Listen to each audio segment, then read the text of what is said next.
Hello friends, Bihar शिक्षक नियुक्ति परीक्षा को लेकर एक बहुत बड़ी अपडेट आ रही है। राज्य सरकार ने अस्थायी निवासी होने की जो अहर्ता थी उसको अब समाप्त कर दी है।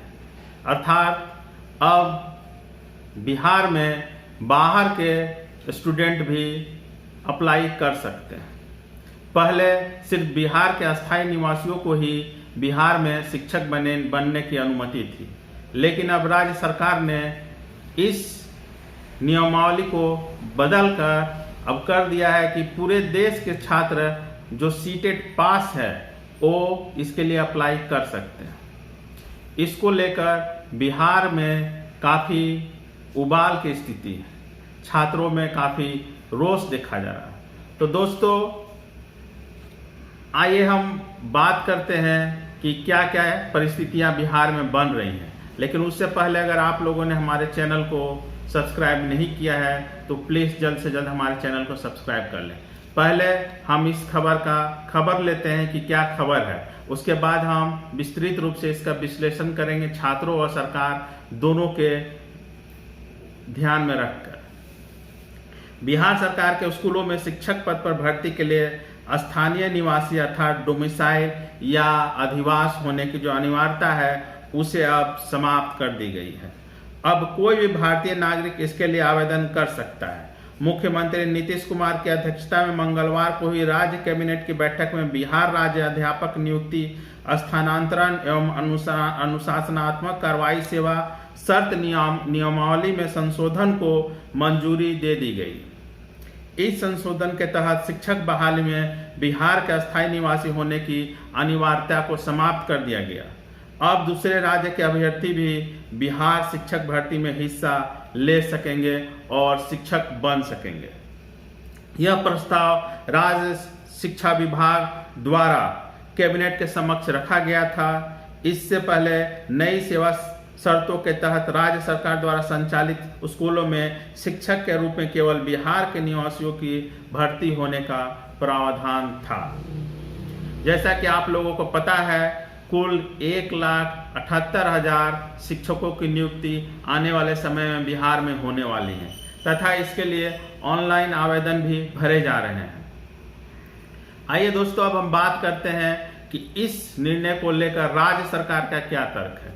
राज्य सरकार ने कहा है कि इससे बिहार में जो शिक्षा व्यवस्था है उसकी गुणवत्ता में काफ़ी परिवर्तन होगा, उसकी गुणवत्ता में काफ़ी वृद्धि होगी, क्योंकि इससे पूरे देश के छात्रों को एक मौका मिलेगा और पूरे देश के जो अच्छे स्टूडेंट हैं, जो अच्छे छात्र हैं, उनका चयन बिहार के शिक्षक के रूप में किया जाएगा।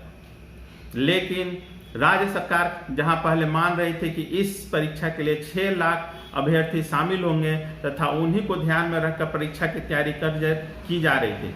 जैसा कि आप लोगों को पता ही है, 24, 25, 26, 27 अगस्त को परीक्षा की तिथि निर्धारित की गई थी। लेकिन अब जब कल ये नियम में परिवर्तन किया गया है तो ऐसी स्थिति में छात्रों की संख्या कई गुना बढ़ने की संभावना है, क्योंकि पूरे देश से जिन छात्रों ने सीटेट किया है या फिर जो लोग 31 अगस्त तक सीटेट अपीयरिंग है या फिर बीएड अपीयरिंग है, वो छात्र भी इसके लिए एलिजिबल हो गए हैं। तो ऐसे में देखना ये काफ़ी दिलचस्प होगा कि जो राज्य सरकार सिर्फ 6 लाख विद्यार्थियों को परीक्षा में बैठने की तैयारी कर रही थी, अब इस स्थिति में इतनी ज़्यादा छात्रों की वृद्धि होने पर क्या करती है तथा यह इस एग्जाम का संचालन किस प्रकार कर पाती है। दूसरी तरफ बिहार के छात्रों का कहना है कि हम लोग काफ़ी दिनों से इस वैकेंसी की इंतजार कर रहे थे, लेकिन राज्य सरकार ने ऐन मौके पर इस नियमावली में परिवर्तन करके हम लोगों के साथ बहुत बड़ा धोखा किया है। पूरे बिहार राज्य के छात्रों में गुस्सा और बवाल है। छात्र आंदोलन करने के मूड में दिख रहे हैं। कुछ छात्र संगठनों ने कहा है कि वे लोग इस नियमावली के विरोध में हाईकोर्ट जाने वाले हैं। छात्रों का कहना है कि उन्हें दूसरे राज्यों में मौका नहीं मिलता है, दूसरे राज्य में अस्थायी अधिवास होने की अनिवार्य शर्त होती है, तो फिर बिहार में इस शर्त को क्यों हटाया गया है। छात्रों का ये भी कहना है कि इससे काफ़ी कंपटीशन बढ़ जाएगा तथा हमारा चयन होना काफ़ी मुश्किल हो जाएगा। अब ये देखना है कि बिहार सरकार छात्रों के हित में क्या निर्णय लेती है। क्या राज्य सरकार अपने इस निर्णय पर कायम रहेगी या फिर इस निर्णय को रद्द करेगी।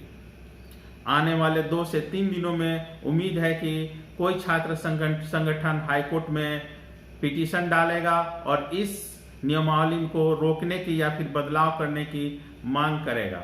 वहीं छात्र अब सड़क पर भी उतरने का मूड बना चुके हैं, क्योंकि छात्रों का कहना है कि 5 से 6 साल से उनकी वैकेंसी रोक के रखी गई थी।